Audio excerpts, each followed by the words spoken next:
อันที่เกี่ยวปานมาอังกฤษในเมืองเขาค่ะเนี่ยมันเป็นของซ่านก็มาเอาของซ่านก็มาเอาเมืองอังกฤษมาอุปเปิงในเขาแต่ได้ลือเป็ดคุณอังกฤษในห้ำลือไรเนาะของซ่านในกันเนาะก็ในมันจังเลยว่าไทยก็วางแผนให้ของซ่านในก็มาห้องเกี่ยวปานเขามือก็ในเพราะว่าเกี่ยวปานในรายตั้งเขามือเดียวของซ่านนั่นเนี่ยเอามือบังคุณอังกฤษเนาะคุณอังกฤษเขาตึกอยู่เติมเย็นกรุงว่าที่ไรดีๆนี่นั่นมันได้เรียกว่าที่นั่นตั้นตังตัวครับผมตั้นตังตัวเกี่ยวปานในมือเกี่ยวปานในตั้งซึกของซ่านในโคมในลือเป็ดอังกฤษเนาะโคมในก็โคมอ่อนกันในลือเป็ดคุณอังกฤษพอลือเป็ดอังกฤษเอาอังกฤษมือกว่าก็ในของซ่านในมันก็ถามว่าเกี่ยวปานในดีมือจอยมันหลายก็ในเกี่ยวปานในผืนมือหันมือเขามือห่มตุ้มตัวนั่นครับเนาะหันนำลินหินผาก็เข้มกูจื้อกูร้องในมันไหลใจนะตอนดักเกี่ยวปานนะครับเนาะเขาก็ลุกล่ามเอามือต่อถึงในเมืองใต้เมืองขันเนาะต้องนำตูใช่ไหมเสียตังยัดท่าใช่ไหมเป็นเกี่ยวปานให้เป็นละลายนะเสียตังยัดท่ามือต้องนำตัวมาต้องนำจางใช่ไหมจะเป็นเกี่ยวปานอะไรครับเนาะยาก็อันมือเฮ็ดมือกว่าทั้งข้ามมือกว่าทั้งหนองเขียวใช่ไหมเป็นเกี่ยวปานหมดครับเกี่ยวปานน่าเกลียดนั่นได้คำเพราะต้องนี้อันมือเฮ็ดกว่าทั้งอย่างนั้นได้เป็นเกี่ยวปานกันเนาะเกี่ยวปานเป็นนักเกียรติเนาะตั้งเกี่ยวปานนักเกียรติยันโดยสองเมืองเขาในมันถูกสองเมืองในมาอุปเปิงนะครับเนาะเพื่ออังกฤษมาอุปเปิงอังกฤษเนี่ยก็มั่งยับจอคำที่ป้อของมันแล้วก็เอากลับไว้ที่เมืองอินเดียคุณจอคำอินเดียก็ถูกอังกฤษเขาย่อไปกันเนาะบอกว่าย่ำซูมพวกย่ำซูมก็บอกว่าต่อสู้ว่าเพิ่มต่อสู้ก็เอาอังกฤษมาอุปเปิงเมื่อปานอังกฤษอุปเปิงในเมืองของตุงตู้ข้างในได้ขึ้นใหญ่ไปสูงฮะเนาะก็ในเมืองเกี่ยวปานมาในเกี่ยวปานในมาหันน้ำดีอินพาเมืองเฮาในเคยเมื่อก็อันใดเป็นมันอันใดเป็นผายมันผายลูกขึ้นอันที่มีเพียดอกเกี่ยวปานบางไว้ได้ก็ในโหลเฮ็ดเส้นตาสายตาในเกี่ยวปานในเอาก้นขึ้นมาในว่าเฮ็ดได้เนาะเฮ็ดตั้งยัดท่าว่านั่นนี่เนี่ยว่าเนี่ย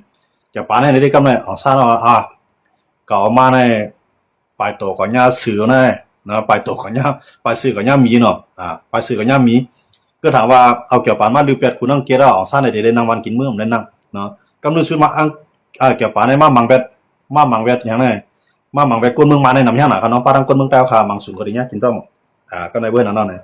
ออกซ่าในขึ้นลักหลอมขึ้นกว่าลักห้องคุณต้องเก็บขึ้นมาลือเป็ดเกี่ยวปานอย่างอันนั้นออกซ่าในแต่ว่ามันตื่นใจกวดมาปานสิปานออกซ่าในครับนะออกซ่าในอันใต้เฮากับตุกล็อกมันในครับเนาะมือปานใต้ก็มาหลอกใต้มันไหลก็รู้เมืองใต้เนี่ยมันจะมาตึกอะไรครับเนาะมันหลอกอะไรกันที่มันมาลืมอะไรคุณต้องเก็บในก่อนจะออกซ่าก็ลืมไรมันเป็นเกี่ยวปานก็ลืมไรก็ในเกี่ยวปานมาลืมว่าเกล้าในเผื่อเขาตาได้ครับตาได้ขึ้นลืมเกี่ยวปานนั่นมีเฮี้ยงเราเนี่ยเนาะก็ได้ขึ้นกว่าอังกฤษขึ้นมาลืมเกี่ยวปานไอ้ไหนครับเมื่อเขาเนี่ยเนาะอันในเวียนออกซ่านก็เฮ็ดค่ะออกซ่านในก็มันมาเลยตั้งใจอย่างที่เมืองไทยเหรอผมที่เมืองไทยจอยมันก็เตรียมหมวกกันซึกแล้วก็มันก็เตรียมจูกวนมันไรค่ะเนาะรางวัลในก็เมืองไทยก็มีศูนย์ผมอันไรจอยออกซ่านในก็เลยรางวัลกินเมืองมากนะคะเนาะก็การออกซ่านให้มันไรเมืองเด็ดๆมันมาไรมือปานจะพาดใต้เขาขาเลยกูจับคือพร้อมกันในเลยตาเอาเมืองนั่นแหละมันเป็นอังกฤษก็ซุ่มบางทึกที่อเมริกันค่ะเนาะอังกฤษในมามังกันดังอังกฤษในตั้งหนึ่งในอเมริกันในมามังเกี่ยวปานต่างๆค่ะเนาะมามังเกี่ยวปานในที่มันมังบางทีอเมริกันมามังเกี่ยวปานได้ก็เมื่อจ้าในเกี่ยวปานในมันนำมังไอ้ปีกันได้เนาะขี่ก็มันปีไผก็มันปีมันอยู่ภายใต้มือหมดอ่ะเนาะมือผมตุ้มมามือสาวที่ไหนมือตุ้มตู้ในมันนั่นก็มันตกกันในมือเกี่ยวปานหมดอ่ะเพราะตกในมือเกี่ยวปานหน้าไหนก็ในเกี่ยวปานในก็ลึกล้ำกว่าต่อถึงมังบ้าขี่เขาเนาะมังขี่ก็ในกาโฮมือจังคาเช็กในที่เป็นไต้หวันครับเนาะจะปานในโฮมือก็ในว่าโฮมือกันไหนก็ในมาเจอตุ้งในขึ้นโฮมือกันดังจังคาเช็กแค่อันห้าผิดกันได้ไว้ก่อน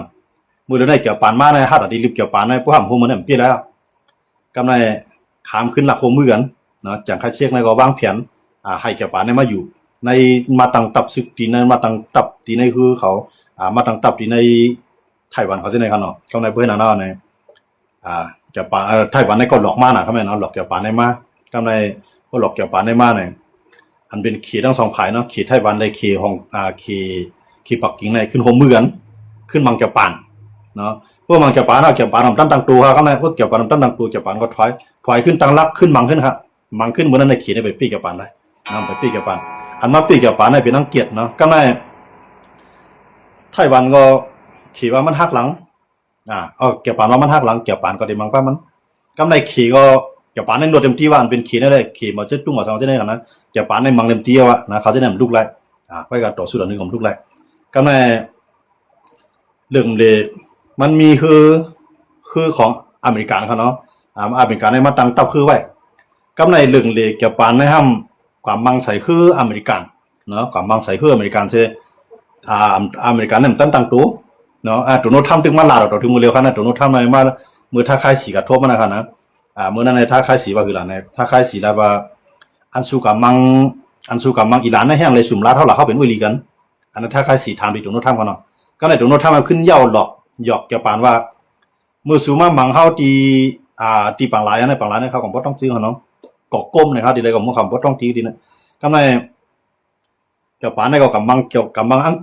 อเมริกันเนาะมาอเมริกันก็ตายนำฮะเนาะเมื่อนั้นในอเมริกันนั่นตั้งตัวขนาดนะอเมริกันในมันก็ถามว่าเกี่ยวปานในเดี๋ยวมังมันก็ในว่าเกี่ยวปานในเผยมีก็ย่อในกลุ่มเอเชียในมังว่าละนะอ่านมังป้าอเมริกเรื่องเหลวมันกับมังป้าอเมริกันอเมริกันในมันหมอห้วยอ้วยหลีนะอเมริกันในหมอห้วยหลีเอาเป็นเลี้ยวกับกำเมืองพวกเมืองอะไรใหญ่ๆอย่าให้มันเรียกนะพวกมันเรียกมาเนี่ยอย่าให้มันเหลวอเมริกันในเดี๋ยวให้ไหนก็ในเกี่ยวปานในที่มันสุ่มบักตึ้งในก็ย้อนเบื่อมันกัดตาบยาอเมริกันเนาะเมื่อนั้นในอังกฤษก่อมเป้ว่าอังกฤษก่อมเป้เกี่ยวปานเนาะอังกฤษก่อมมือกว่าก็อังกฤษในขึ้นไว้หลังค่ะเนาะขึ้นมือเกี่ยวปานในสุ่มบักตึ้งกว่าเกี่ยวปานในสุ่มบักตึ้งอังกฤษในมาก็กำลังซื้อมาเนี่ยอเมริกันก็ทุบอังกฤษอังกฤษก็อ่อนๆกำไรอังกฤษก็อะไรขึ้นมือขึ้นที่เมืองเอาอะไรเมืองเนี่ยผมจะว่าเขาตึกเป้อะไรขนาดเมืองตุ้มๆนะอังกฤษยอมอังกฤษเนี่ยก็สุ่มบักตึ้งติอเมริกันนี่แหละอเมริกันในใจปันขึ้นเมืองเตียนอังกฤษก็ยึดกุฏิตีนั่นปันขึ้นกำไรเกี่ยวปานก็สุ่มบักตึกนะเกี่ยวปานในสุ่มบักตึกอันเกี่ยวปานก็ถึงกุฏิตีนั่นขึ้นไฟขึ้นเสียงๆนะเกี่ยวปานในเกี่ยวปานเต้ๆนะว่าอเมริกันเนี่ยมันมีกลุ่มมุนเนื้อเมืองใหญ่เมืองหลงหลายเมืองค่ะเนาะเหมือนเจ้านางสหภาพโซเวียตพวกมีอเมริกันเข้ากับโคมมันแฮมังเยอรมันก็สหภาพโซเวียตเนี่ยก็เต็มปีแล้วเยอรมันฮะเมื่อนั้นเยอรมันเนี่ยอัดดอฮิตเลอร์เนี่ยค่ายข้างหน้าเนาะฮิตเลอร์เนี่ยค่ายข้างหน้ามังฆ่าตายอย่างเดียวเนาะฆ่าตายไม่เดียวไว้มันสนใจไปมาพวกฆ่าตายหายบ้านลูกบ้านมีหายบ้านมันว่าจุ่มไหลมีปลายวนตีเหมือนมันเนี่ยมันดีกว่าล่ามันมดขนาดเนาะมันเดี๋ยวมีอยู่สตาร์ลิงเนี่ยมันมีอย่างก่อนะมันมีอยู่ฝรั่งเศสก็ซ้ำมองทางต่างสหภาพโซเวียตมองทางต่างอังกฤษมองทางต่างเยอรมันมองทางต่างกำลังซื้อมาเนี่ยอันโฮมไล่กูภายสิเลยมังต่อจึงเมืองบอกกัดเย็นกว่ากูเมืองนั่นมันเปลี่ยนอเมริกันเนาะมันจะอังกฤษในมือกูบอกในอังกฤษน่ะดีใหญ่เลยมันหมดอังกฤษน่ะดีใหญ่เลยมันหมดอังกฤษในก็มังเพราะว่าเยอรมันแล้วก็มีอังกฤษขึ้นมาค่ะเนาะอังกฤษในก็ขึ้นมาอังกฤษในก็แข็งแข็งอังกฤษในก็เรื่องว่าเมืองตั้งได้หมังตั้งเมืองจ้างในอเมริกันในมันได้เปลี่ยนเมืองขึ้นของอังกฤษได้ค่ะเนาะอเมริกันได้ค่ะเนาะมันเด่นแข็งแข็งครับมันก็บอกค่ะเนาะก็ก็ว่ากำลังสุดมาเนี่ยมันก็คมเป็นคุยดีหลายๆภายเนาะคุยมือดีหลายๆภายเหมือนเรื่องมือดูไฮสหภาพโซเวียตมันก็มาโฮมมือกันตั้งอังกฤษโฮมมือตั้งเยอรมันถูกสหภาพโซเวียตแล้วเมื่อนั้นในเยอรมันมาเนี่ยอัดดอปฮิตเลอร์นั้นมันตายค่ะเนาะมือพวกฮิตเลอร์ตายก็เยอรมันในผมว่าซุ่มบักตึกเขาเยอะก็ถอยทับซึ่งมาหมดเลยกำไรมันได้มีเหมือนเจ้าหนังอเมริกันนะครับเนาะอเมริกันในทำมันตัดเดมังสหภาพโซเวียตในแก่นแข็งแห้งน่ะมันอะไรกับโคมเยอรมันเนี่ยกับโคมอังกฤษแท้ถูกสหภาพโซเวียตกำไรเมื่อนั้นในขีในก็เข้าใจเนาะขีในก็เข้าใจสหภาพโซเวียตกำไรอเมริกันนะสมัครชอบขี่อย่าไปมายุ่งดีนะเพราะว่าขี่เนี่ยมายุ่งในไต้หวันในเขาเดี๋ยวมักมันเป็นเมืองก้อนขอเขาเดี๋ยวถอยพองต่างเขาอันอยู่ไว้ที่ในเมืองไต้หวันเนี่ยมามักมันเหมาเจ้าตุ้งในเปลี่ยนประธานาธิบดีเมืองขี่เมื่อนั้นในมันมักมันจังค่ายเชียงในเป็นประธานาธิบดีของขี่เขารู้มั้งนั่นเหมาเจ้าตุ้งในเป็นผายลูกพื้นให้เขารู้มั้งนั่นค่ะเนาะเป็นผายลูกพื้นไงก็ในเพราะว่าท่านในมันเป็นจังค่ายเชียงในซุ้มมันก็ถอยจ่องไกลก็ถอยตั้งมาจ่องมาตั้งกุนไต้หวันนะครับเนาะเมื่อนั้นแหละเมืองขี่ตั้งเสียงในมันอยู่ภายใต้จังค่าเชียงเนาะจังค่าเชียงในได้ตั้งจอยแถมเดียอเมริกันในน้ำแห้งน่ะกำไรก็การสมัยพ้องมือสหภาพโซเวียตในแข่งแข็งแห้งน่ะอเมริกันในดัดเดียมบางสหภาพโซเวียตในมันปีสหภาพโซเวียตแหละเนาะเมื่อนั้นอเมริกันในมันไปเลยเมืองพร้อมโฮมันแข่งแข็งมันไปปีอะไรสหภาพโซเวียตมันปีอะไรสหภาพโซเวียตในขี่ในจอยทางลูกขี่ในยังใหญ่กันเนาะกำไรอเมริกันว่าขี่ในอย่าปีมายุ่งดีในการกล้าการขายขี่ในเขาได้ขึ้นคงมือกันกำไรเมืองไต้หวันในก็เขาเตรียมจอยมักมันเปลี่ยนเมืองก่อนขอไต้หวันนั้นมันไปใจเมืองไต้หวันเตรียมจอยจังค่าเช็คเนาะตีนันจอยจังค่าเช็คกันเด็ดลดลงแล้วก็ตีมักมัน มาเจอตุ้งในคืนเป็นประธานาธิบดีนะในอเมริกาในมักเขียวเขก็ในว่าเขก็พวกผู้ได้กับจอยสหภาพโซเวียตนั้นเข้าตั้งให้เขไล่เมืองก่อนขอกันนะเมื่อนั้นเนี่ยมันเป็นจังคาเชกก็อุบเขาด้วยเพราะว่าจังคาเชกในเพราะว่าอเมริกันเนี่ยมักมันเป็นมันเป็นลงบองซึ่งอะไรมักมันหมอเจอตุ้งเป็นลงบองซึ่งก็ในหมอเจอตุ้งในลึกมันเลยมันจ่องไกลกับตั้งเมืองไต้หวันนะครับเนาะจังคาเชกนะครับเนาะเมืองตั้งเนี่ยมันเป็นมันก็อยู่ที่ปักกิ่งนะครับเมืองหลวงของเขนะครับเนาะเมืองตั้งจังคาเชกก็ในเพราะว่าสหภาพโซเวียตเนี่ยได้ตั้งใจทำดีเขียก็ในอเมริกันในโคมเอาฝรั่งเศสเนาะเยอรมันได้มันซุ่มบางตึกสหภาพโซเวียตนะยันเบอร์สหภาพโซเวียตอเมริกันได้มาโฮมกันมังเวทเยอรมันแล้วก็สหภาพโซเวียตเก่งแข็งสหภาพโซเวียตก็ขึ้นใครซิมอยู่ยุโรปเนาะซิมมายุโรปก็ในเบอร์นั้นเนี่ยอเมริกันในมาตั้งนาโต้ขึ้นมากันเนาะเมืองหลายที่พร้อมแต่ที่จะอเมริกันแตกออกมาตั้งเมืองใหม่เนาะทุบสหภาพโซเวียตแล้วเบอร์สหภาพโซเวียตแล้วก็เมืองเล็กเมืองหลอกก็มาโฮมเมืองอเมริกันเสียเปลี่ยนเมืองมาโฮมเมืองอเมริกันเสียมาโฮมยุโรปแล้วก็มาโฮมในลูกจุ่มนาโต้เพราะลูกจุ่มนาโต้เนี่ยเมื่อนั้นในสหภาพโซเวียตเขามี15เมืองค่ะเนาะนาโต้เขาได้มีเมื่อนั้นเขาได้มีหมอก3เมืองแกเข้าไปไล่นำด้านหน้าบริเวณได้เขามี32เมืองค่ะเนาะนาโต้เนี่ยเพราะสหภาพโซเวียตแล้วปูบ้าเนี่ยก็ในสหภาพโซเวียตแล้วคือรัสเซียในมันรัสเซียในมาเยือนเป็นรัสเซียหมดเลยนะเนาะสหภาพโซเวียตในกูบอกในเขาได้มี15เมืองมันจะอย่างยูเครนเขาในเบลารุสเขาในโปแลนด์เขาในฟินแลนด์เขาในหลายเมืองเขาเนาะเมื่อนั้นได้เป็นสหภาพโซเวียตหมดเขาเนาะก็กล่าวไว้หลังมาในสหภาพโซเวียตเตียกว่าอันมันเขาเนี่ยมาใจเราถึงมาเดียวครับเมืองเขาเนี่ยอย่าไปให้มันเหลียวมันจะอย่างสหภาพโซเวียตในมันมีของเหลียงในทุกวันอันตรายกันเนาะเอาลองตั้งดีว่าเขาปั่นจุ่มในคือในตั้งเมืองกว่าเนี่ยเมืองเขาในติเลียวอ่ะที่มันจะอย่างสหภาพโซเวียตเราเนี่ยมาในเอาลองในหลอกก้นเมืองเขาก้นเมืองในจ่องอะไรว่ายุ่มซึกมาปัน10 ปานค่ะเนาะพวกปันแห้งเจ้าคือย่างว่าปันแห้งเจ้าคือข่าวปันแห้งเจ้าคือใต้บ่เนี่ยเขาจะในเดียวตั้งเมืองก้อนเขาจะในเดียวผัดเอาเข้ากามาในเอาลอกไล่ซึกมาในเอาลอกไล่เนี่ยหลอกก้นเจ้าคือมันเขามาค่าตั้งหลาย10 ปีค่ะเนาะเมื่อนั้นเจ้าคือมันเขาก็ยุ่มยามาตัดเสกยุ่มยาว่าเมืองเขาเนี่ยปีนึงมากก็อย่าไปให้มันเลี้ยวนั่นคือต่างเจ้าคือเจือนมีเมืองหางขายมันจะเนี่ยเตรียมแต่เขาการเลี้ยวกว่าให้กับโฮมเบิร์นต่างเมืองเตรียมมาเปลี่ยนเพศดอกเจ้าคือมาเอาขึ้นนั่นเนี่ยเขาจื้อเขาตึงหลุดปันแห้งซึกมาเนี่ยเขาปันแห้งซึกมันเขามาปัน10 ปานค่ะเนาะเขาต้องไปมาหูตูมือเขามาลุกขึ้นในกลางใส่เตรียมบ้านเตรียมเมืองไหนซึกมันในข่าเขาตายเลยเขาจ่องไปมาเฮ็ดเปลี่ยนตับซึกแก่ขี้คนเมืองค่ะเนาะเมืองด้านนั้นชาวบ้านจ่องเขายามมีเนี่ยเขายามมีอยู่ครับมือปานเปลี่ยนนั่นก็ตับซึกก่อนเจ้าเขายามมีอยู่ก็กำมือนั้นเดิมในทางซอยแถมที่ภายค่ะเนาะเมื่อนั้นก็กำลุนมากกว่าเขาขึ้นกับคมมือกันตั้งซึกมันเอาขึ้นนึงก็มันอันนี้มาในได้มันถูกมันเจ้าคือมันเขาหลอกเขาขึ้นนะครับเนาะเมืองเขาในหนังมันเต็มเดียวมันเสื่อมสหภาพโซเวียตเข้าหลุดปันแห้งซึกมันได้ดีดีจ้าในหลุดปันแห้งซึกมันได้เจ้าคือมันเท่าไหร่เนี่ยเขาจะในเลยว่าซึกมันเขาก็ปีกินเจ้าคือมาปัน10 ปานนะครับเนาะกำลุนซื้อมาเนี่ยซึกมันนั้นขึ้นมาปีกินเจ้าคือมันเอาขึ้นในเขาจ่องให้ขึ้นหูตูครับเนาะเพราะหูตูใครจำตุกลืมมาลอยๆครับเนาะแต่ถึงว่าเขาเข้ามาด้วยดีในลอกไล่การต่อสู้ของอเมริกันเนี่ยมันเด็กแก่หรือเปิ้นหมดเนาะมันเรื่องอเมริกันเนี่ยก็ได้เป็นผู้เขียนเขาว่าเนี่ยมันเต็มได้ผู้เขียนเต็มตีครับเพราะว่าก็ในแหละเป็นเพศออกมาเนี่ยมันเด็กกับคุมยังก็เนาะพอมาตัวในห้ำถามว่าอเมริกันในเขียนได้โฮมมือกันไรครับเนาะก็กับพวกผู้เขียนเขามีมาเนี่ยเขากับโฮมมือกันไรมันเดียวอเมริกันเนี่ยเนาะด้วยหลักเกี่ยวปานในปางตึกลุงภาพโปรแกรม2เนี่ยมันจะเป็นเยอรมันเนี่ยเยอรมันก็ซุ่มสหภาพโซเวียตเนาะกำไรเกี่ยวปานซัมซุงอเมริกันถึงว่ากำลังซื้อมาในอเมริกันนั่นพวกเขียนได้ยิ่งใหญ่มากรัสเซียก็ย่างใหญ่มากกำไรเกี่ยวปานในตีคือเลยให้เกี่ยวปานในขึ้นมีเฮียงขึ้นเขียงตาเขียนได้ขึ้นเลยเกี่ยวปานในจ่อยขึ้นอเมริกันในจ่อยขึ้นมาโฮมขึ้นตั้งเกี่ยวปานโฮมกันตั้งเกาหลีใต้เนาะขึ้นแข็งมากขึ้นครับตรงอเมริกันในล็อกไล่ของมันเนี่ยเป็นผู้เขียนมันยาวๆฮะเนี่ยเหมือนเจ้าหนังเกี่ยวปานในญาปรมาณู2 ลูกก็เดียวกันเนาะญาปรมาณู2 ลูกนิวเคลียร์นะครับเนาะอาวุธนิวเคลียร์นะญาใน2 ลูกเลยเกี่ยวปานในย่อมซุ่มปังตึกลุงภาพโปรแกรม2ก็ได้เหมือนเจ้าหนังเต็มมันในเป้าหมายเขานั่นแหละปรมาณูเนี่ยใจตอนแต่มายื้อใส่เกี่ยวปานครับเนาะสังเกตว่าเกี่ยวปานเนี่ยมันก็ทุบใส่อเมริกันเนาะย้อนเปิดในกลุ่มเอเชียดังเสียงในของอเมริกันเนี่ยก็มันก็ขยายอำนาจมันเนาะควักอำนาจมันมาตั้งคือมันไว้ตั้งตับซึกมันไว้เนี่ยก็ในเรื่องหลีเกี่ยวปานมันกับมังสังเกตว่ามันมังขี่มันมังเมืองจะไหนก็ได้เกี่ยวปานในปีหมดครับเนาะก็กับมันกับมังง่าอเมริกั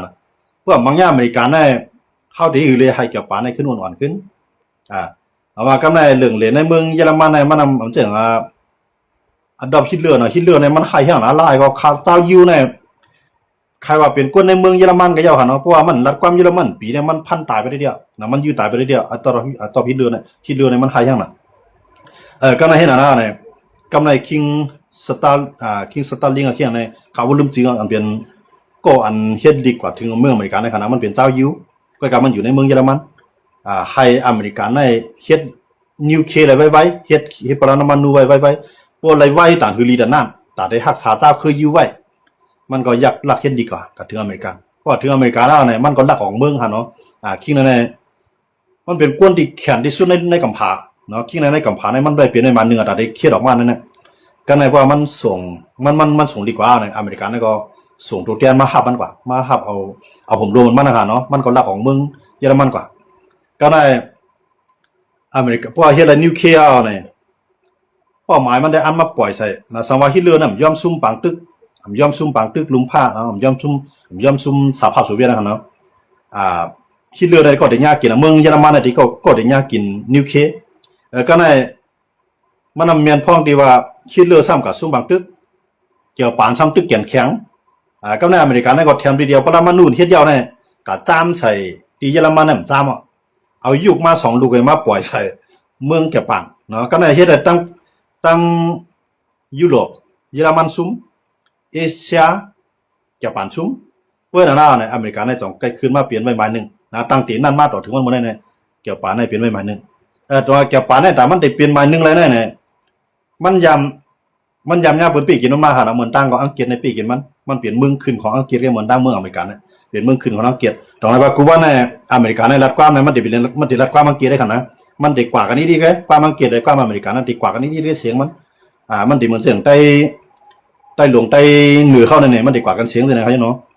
แต่ว่ามันขึ้นอยู่ที่เมืองมันลีเขาก็ยากความหนาเขายากเนาะเหมือนตั้งในแก่อเมริกันเนี่ยมันเป็นเมืองขึ้นของอังกฤษก็มันขึ้นพื้นไรอังกฤษพอขึ้นพื้นไรอังกฤษได้เนี่ยมันก็ขึ้นกับโคมเมืองที่อันให้อันแข็งในอเมริกันในกับโคมเนาะก็ในพวกอเมริกันในกับโคมเนี่ยมันจะสหภาพโซเวียตมันจะครับว่าเนาะสหภาพโซเวียตเนี่ยพวกเยอรมันแล้วก็ในสหภาพโซเวียตเนี่ยก็ยังอันได้ยึดยุโรปทั้งเสียงแต่ได้ยึดยุโรปก็ในเมืองยุโรปคนละหลายเมืองเนี่ยก็เขาได้รอดใต้มือสหภาพโซเวียตเยอรมันแข็งห้องเยอรมันมาอังกฤษแข็งห้องอังกฤษมาก็ในเขตหนังคือเดี่ยมจังมานะครับเดี๋ยวตัดจึงอีกเขตเนี่ยอเมริกันเนี่ยจ่องไรขั้วมาโอ้ยหลีมาเนี่ยตั้งหนึ่งฝรั่งเศสเนาะตั้งหนึ่งอังกฤษตั้งหนึ่งในเยอรมันเนาะห้องว่าเจอมันนี่นะครับเนาะโคไม่น่ะเนี่ยในก็ในเมืองเล็กเมืองหลอกเส้นนั่น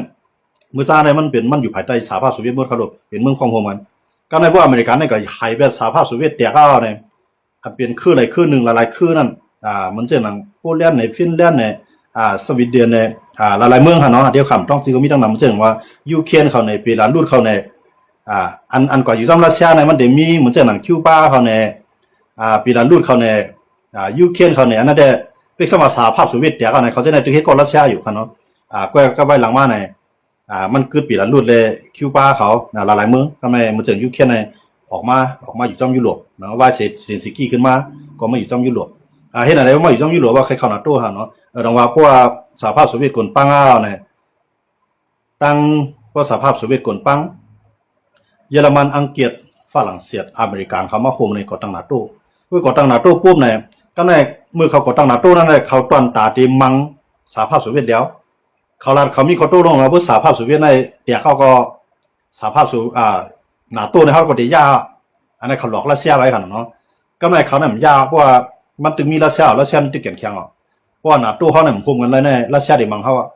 ก็ในเมืองเล็กเมืองหลอกเส้นก็หนังคือเดี๋ยวมีหลงลมมันผ่าออกมาดิรัสเซียนะครับเนาะเมืองเล็กเมืองหลอกหลายๆเมืองผ่าออกมาดิรัสเซียเพื่อผ่าออกมาดิรัสเซียเนี่ยรัสเซียก็ได้จ้อมมังเอาก็เนี่ยก็ในแต่เขาได้อยู่รอดนั่นเนี่ยก็อันกันมาเขามาเปลี่ยนลูกจุ่มนาโต้พวกมาเป็นลูกจุ่มหนาตัวไหนก็ไม่รัสเซียผมจะมามังพวกมังเมืองไหลมามังเขาเหมือนตั้งมังเขากูเมืองเขาอย่างไรกันพวกให้หน้าในรัสเซียผมจังมังเขาก็ไม่รัสเซียผมจังมังเขาก็ไม่อเมริกันก็ผมกับมังรัสเซียเนาะต่างภายต่างยูก็ไม่ต่างภายต่างสร้างเอ็นเฮียงขึ้นมาได้ดิเนาะมันจะหนังขี่ก็เต้นในขี่ในรถเลี้ยวนะมันเป็นอเมริกันมันปลดปล่อยไว้ในขนาดนะอเมริกันในมัดทุเบ็ดเกี่ยวปานในเขาหรอกเพราะว่าอเมริกันเนี่ยมัดทุเบ็ดเกี่ยวปานในขี่เนี่ยมีวันเดย์ขึ้นออกมาเลยเนาะตรงนั้นว่ากูว่าในเขียนในจังอย่าปั่นเลยพุ่นหมดนะเขียนใน ว่าเรื่องเขาอันไรเสียมว่าเนาะหนังเขาเรื่องเขาที่เขาเฮ็ดนั่นเขาเป็น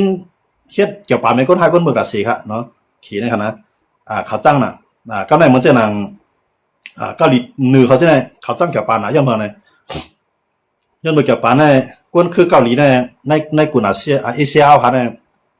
ในเมืองเกาหลีเนี่ยมันได้ฮังลีหรือเปิ้นเนาะกวนยิงเขาเนาะต้องว่าเกี่ยวกับนะครับก็เอามาเฮ็ดตั้งเรียนเขาเอามานอนจอมซื้อคอยก็ปล่อยว่าเนาะปล่อยกับมังปล่อยก็เฮ็ดเปลี่ยนหลอกเป็นร้านอาหารเนาะเกี่ยวกับนั้นมันมือแข้งน่ะครับปานนั้นครับเนาะเกี่ยวกับในมือแข้งน่ะแต่ว่ากูบอกเนี่ยมันมีก้นมือกำน้ำมันมีก้นบาหลีกูบอกนะครับเนาะมันเจ้านางฮิตเลอร์เนี่ยก็มันคาก้นเนี่ยมันเหมือนคาหมูคาไม้ขนาดเนาะตายนึงวันเป็นหมุนเป็นแสนก็เฮ็ดมาขนาดคาตายด้วยคาตายอยู่ตายไปได้บางคนยิงบางคนจ่ายมาลูกอ่อนบางวันนี้ครับเกี่ยวปานก็เฮ็ดนั่นฮะเนาะให้มันเขียนก็เขียนก็ตายกันนำน่ะ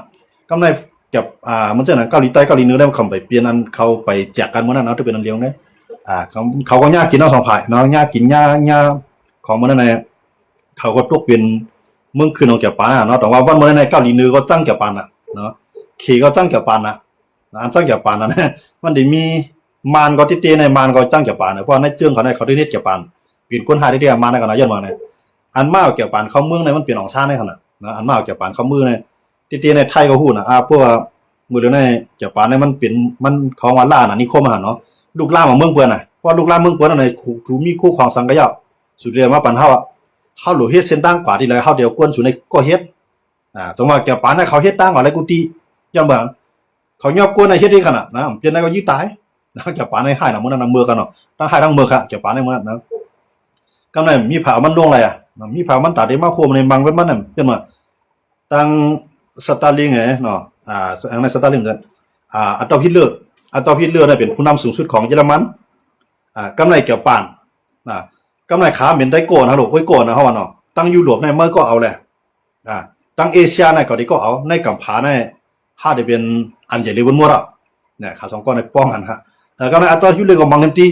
นะกำไรเกี่ยวปานก็มังเต็มที่มีไผตัดได้เป้แล้วก็มันมีเหลืองเหลมันมีอเมริกั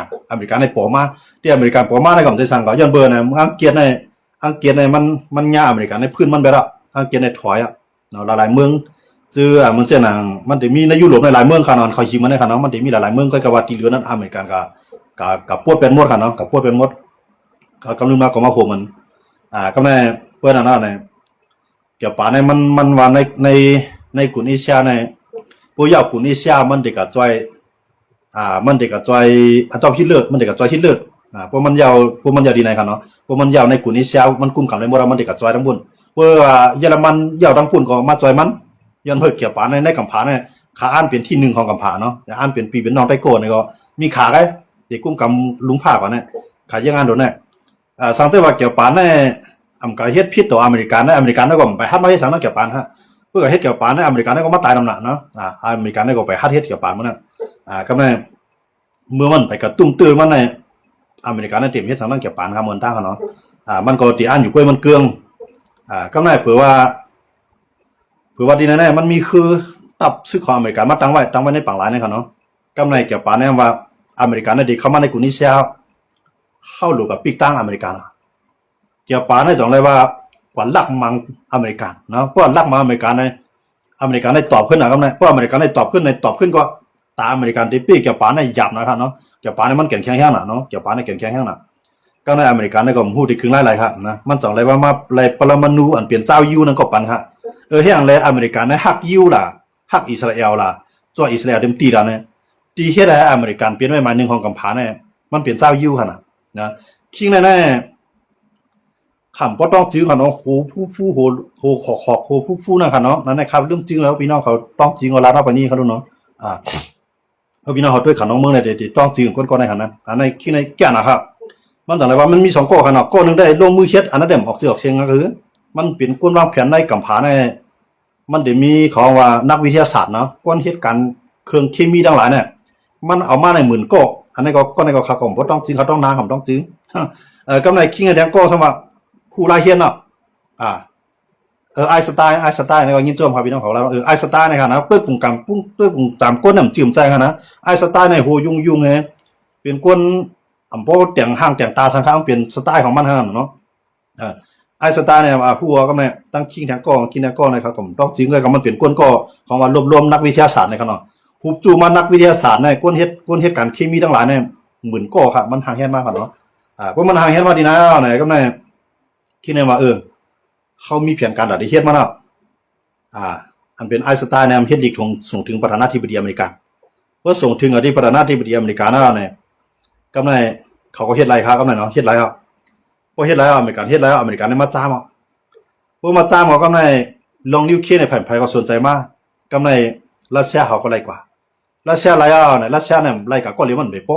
เกาหลีมีไว้ดีทั้งเลยเอามาปั่นขี่เขาเฮ็ดไรนิวเคลียร์ครับก็นึกมาเนาะก็เนี่ยขี่ก็หันว่าเกาหลีเหนือเขาก็หลุดเฮ็ดไรขี่ทั้งรัสเซียก็มาคุมมันหลักปันปิงอย่างเกาหลีเหนือเนาะก็เนี่ยอิหร่านก็แค่ไรเนี่ยอิหร่านได้มันตั้นไรถึงมันได้ค่ะเนาะดีเดือนนั้นไรค่ะเนาะเหมือนเจ้าอิสราเอลเนี่ยมันเฮียอะไรอิสราเอลเนี่ยมีน่ะเนี่ยในลุงฟ้าเนี่ยเขามีข้อโต้ลงว่าอันมีนิวเคลียร์เนี่ยเตรียมไรเพกระจายนิวเคลียร์เหมือนเจ้าว่าเตรียมไรปันปิ